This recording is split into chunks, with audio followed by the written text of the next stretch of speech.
నమస్తే. నేను మీ Gopi. Welcome back to our channel. ఈరోజు మనతో వచ్చరికి సీనియర్ జర్నలిస్ట్ ఇమ్మంది రామారావు గారు ఉన్నారు. సార్ నమస్తే సార్. నమస్తే అమ్మ. సార్ ఎక్స్ట్రా జబర్దస్త్ సెట్ అయితే తీసేస్తున్నారంట. కేవలం జబర్దస్త్ మాత్రమే ఉంటుంది. సో ఈ వార్తల్లో ఎందుకు ఇట్లా నిజమా అబద్ధం అలా? అది ఎప్పటి నుంచి అనుకుంటున్నారు, ఎందుకంటే ఇట్లాంటి పుకార్లు ఉన్నాయి. కానీ నేను ఒక జర్నలిస్ట్గా, ఒక అబ్జర్వర్గా నాకు అనిపించింది ఏంటంటే, మొదట్లో ధనరాజు, రఘు,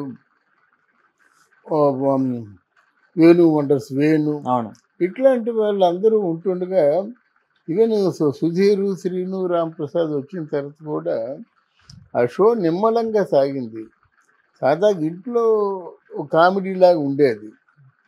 అందుకే ఇంటింటికి దగ్గరైంది. ఒకవేళ జబర్దస్త్ బాగుండబట్టి ఎక్స్ట్రా జబర్దస్త్ కూడా పెట్టారు. ఎక్స్ట్రా జబర్దస్త్ పెట్టే కొత్తల్లో బాగుండేది. కానీ ఎప్పుడైతే ఆది ఎంటర్ అయ్యాడో, ఆది ఎంటర్ అయిన తర్వాత వన్ మ్యాన్ షో అయిపోయింది. అది మొత్తం ఏదైనా కలెక్టివ్ ఎఫర్ట్. అవును, ఒక ఎపిసోడ్ అన్నది కలెక్టివ్ ఎఫర్ట్. అందులో ఉన్న పాత్రలన్నీ ప్రధానమైనవి. అన్నిటికి కూడా వాళ్ళ వాళ్ళ కాంట్రిబ్యూషన్ ఉండాలి. అది లేకుండా కేవలం వన్ మ్యాన్ షో ఎప్పుడైతే అయిందో కొంచెం బోరు కొట్టింది. తర్వాత ఆది వేసే పంక్షులు పక్కున్న ఆర్టిస్ట్కి తగులుతాయి, ఆయన మనసు గాయపరుస్తుంది. అయితే అక్కడ చాలామందికి అలాగా కాంట్రవర్సీలు మాట్లాడి, అయితే ఆది తెలివైనడు కనుక మెల్లగా తన ఇమేజ్ని పెంచుకొని ఈరోజు పవన్ కళ్యాణ్ భుజం మీద చేసి ఫోటో తీయించుకొని ఆ స్థాయికి ఎదిగాడు. అర్థమైందా?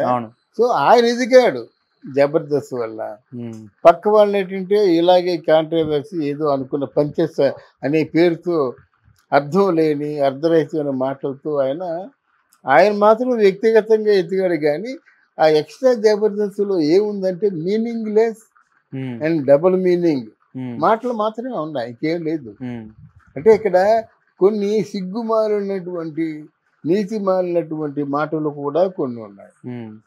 అంటే ఏంటి, నీ పక్కన వాడి మనసు గాయపరిచి నువ్వేదో పనిచేస్తే ఆ పంచి పేలుతుంది అనుకుంటావు. అంటే గతి లేని పరిస్థితుల్లో అక్కడ జడ్జీలు నవ్వుతారు, కానీ వాళ్ళు కూడా మనసులో కొంచెం కలవరం ఉంటుంది, కొంచెం మనసు బాధపడుతుంది, గాయపడుతుంది అన్నమాట. సో ఇప్పుడు జనం ఎప్పుడైతే చూడడం మానేశారో, టీఆర్పీ రేటింగ్ లేదు, ఇన్కమ్ జనరేట్ అవ్వటం లేదు, అప్పుడు ఆలోచించుకోవాల్సిన అవసరం వస్తుంది అన్నమాట. అందువల్ల ఇక్కడ యాక్చువల్గా ఇప్పుడు శ్రీదేవి డ్రామా కంపెనీ ఉందండి. అది కొత్తగా వచ్చింది గనక ప్యాకడ్గా ఆర్టిస్టులు పెట్టి చేద్దాం అనుకుంటున్నారు. ఆ శ్రీదేవి డ్రామా కంపెనీ కోసం వచ్చేటువంటివి అంటే వివిధ రకాలైనటువంటి గెస్టులు వీళ్ళందరూ కూడా ఆ డబ్బులు చెల్లించుకొని, కొంచెం కాస్ట్లీ అఫేర్ అది. శ్రీదేవి డ్రామా కంపెనీ అంటే కనీసం మినిమం ఒక 50 మందితో అది జరుగుతుంది ప్రతి షో కూడా. అట్లాంటి షో ఉన్నప్పుడు, జబర్దస్త్ ఉన్నప్పుడు మళ్ళీ ఎక్స్ట్రా జబర్దస్త్ కూడా ప్రిపేర్ అవ్వడం అవసరం లేదు. అంతకుముందు ఏంటంటే ఆ డైరెక్టర్లకి వీళ్ళు స్క్రిప్ట్ వినిపించి వాళ్ళ సలహాల మేరకు వీళ్ళు ఎపిసోడ్ ప్లే చేసేవాళ్ళు. ఇప్పుడు పేరు వచ్చేసిన తర్వాత స్క్రిప్ట్లు వినిపించవలసిన అవసరం లేదు. ఎవరు ఆదియా అంటే హైపర్ ఆదిని, రేజింగ్ రాజా, ఇంకా మీకు చెప్పేది ఏముందండి. అలా ఎవరైతే సీనియర్స్ ఉన్నారో, ఎవరికైతే రాకపోతే పేరు వచ్చిందో వాళ్ళందరినీ చేసేసుకోమంటున్నారు. వాళ్ళు ఏం చేస్తున్నారు అంటే చూస్తే ఆ స్క్రీన్ మీద చూస్తున్నారు, అర్ధరహస్యంగా ఉంటాయన్నమాట. వాళ్ళకి చెప్పలేరు. తర్వాత ఏమో వీళ్ళు మార్చుకోరు. ఏ ఎపిసోడ్ చేస్తున్నవాడు ఏ ఎపిసోడ్లో టీమ్ లీడర్గా ఉంటాడో వాడే పైకి రావడం కోసము పంచెస్ చేసుకోవడం, ఎక్కడైనా కొంచెం బ్రిస్క్గా ఉన్న సన్నివేశాలని తన వైపు మలుపు తిప్పుకోవడం, మొత్తం ఎపిసోడ్లో ఉన్నటువంటి ఆర్టిస్టులు అందరూ కూడా తనకి ఊతం ఇవ్వడం, తనని ఫోకస్ చేయడం, ఇలా చేస్తున్నారు. కానీ దీంట్లో ఓవరాల్గా కథ ఏమిటి, పాత్రలు ఏమిటి, వాళ్ళ మనస్తత్వాలు ఏమిటి అని ఆలోచించుకుంటే శూన్యం.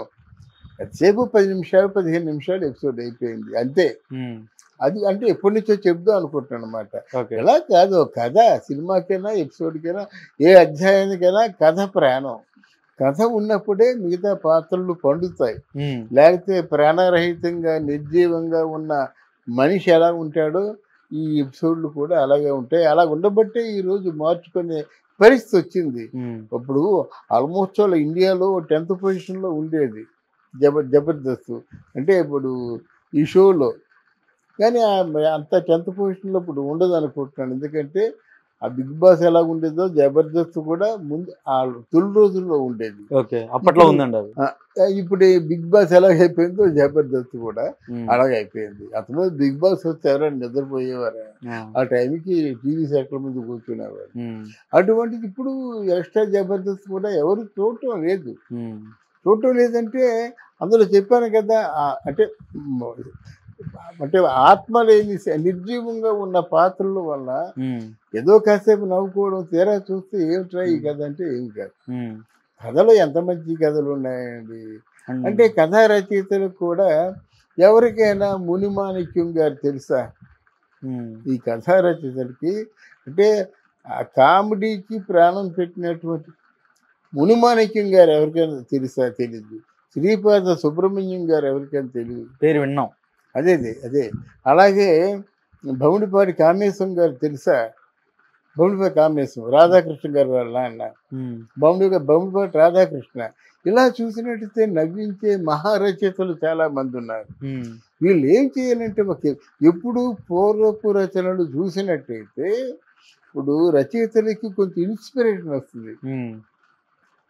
ఆ కామెడీ అనేది అలాగుండాలి. మునిమాణిక్యం గారి కథల్లో విశ్వనాథ్ సత్యనారాయణ గారి ఇంటికి వెళ్ళి మునిమాణిక్యం గారు కోపంగా వస్తారు. అప్పుడు చావిడి ఇల్లు ఉండే కదా, ఆ చావిడిలో కాళ్ళు కడుక్కుంటూ వస్తుండగా తువ్వాలు అందించి బోధులు పెట్టేది. నాతో 5 నిమిషాలు మాట్లాడొద్దు అన్నాడు సీరియస్గా. ఎందుకండి అంటే ఆ విశ్వనాథ్ సత్యనారాయణ గారు చూడు, ఆడికి ఏదో కష్టపడుతున్నాడు అండి. మీ తాలూకు పత్రికలు కానీ మీ తాలూకు రచనలు ఏమైనా ఉంటే నేను సాఫ్ట్ కాపీ అంటారు అన్నమాట, ఫెయిర్ చేసి పెడతాను అంటే ఒక అరగంట ఆలోచించి ఏమన్నాడు తెలుసా? ఏమన్నారండి, నీకు బుద్ధి లేదయ్యా అన్నాడు.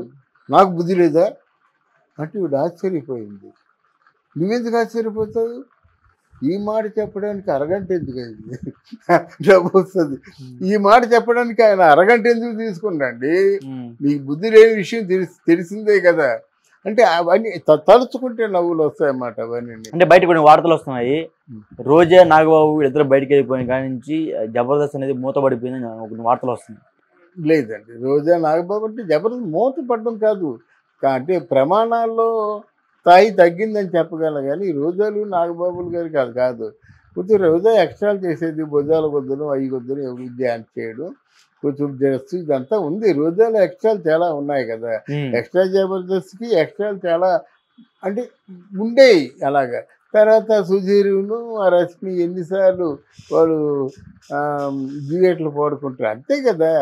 ఇద్దరు చాలా క్లోజ్గా డ్యూయెట్లు పాడుకుంటారు, దానివల్ల జనం పిచ్చెక్కుతారు, అంతేగాని కొత్తది ఏమైనా ఉందా?